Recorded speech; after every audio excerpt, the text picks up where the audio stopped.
আপনারা যারা এখনও এমনভাবে ইফতার করতে পারেননি, এখনও সময় আছে, করুন। আর হয়তো সবাই মিলে এভাবে ইফতার করা হবে না, হয়তো ব্যস্ততার কারণে, নয়তো আল্লাহর ডাকে।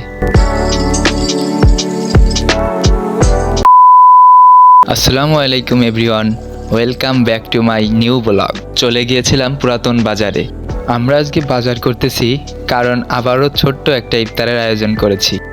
লিস্ট অনুযায়ী আমাদের যাবতীয় সকল বাজার এখান থেকে কমপ্লিট করলাম। এখন বাকি গরিবের দেশি উট। উটের দোকানে গেলাম, উটের দাম এখন বেশ চড়া, তো দেখে শুনে একটা বড় দেশি উট নিলাম। এখন মরিচ, পেঁয়াজ, আদা, রসুন ইত্যাদি ইত্যাদি ছোলা কাটা শেষ করে বড় প্যানের ভিতরে ঢেলে দিলাম সকল মশলা। এপাশে আমরা দুজন শরবত বানাচ্ছিলাম। আসলে ভাই একা চারিদিক হয় না। সবশেষে গরিবের উট রান্না কমপ্লিট। তবে আজ দক্ষতাবিহীন রান্না হবে, পুরুষ মানুষের রান্নাই সেরা হবে।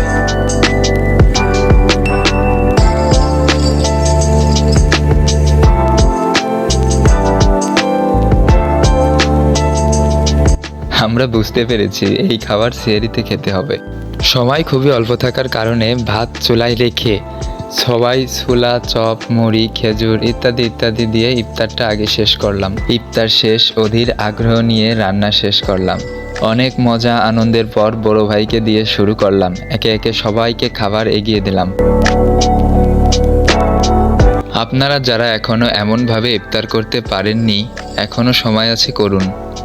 আর হয়তো সবাই মিলে এভাবে ইফতার করা হবে না, হয়তো ব্যস্ততার কারণে, নয়তো আল্লাহর ডাকে।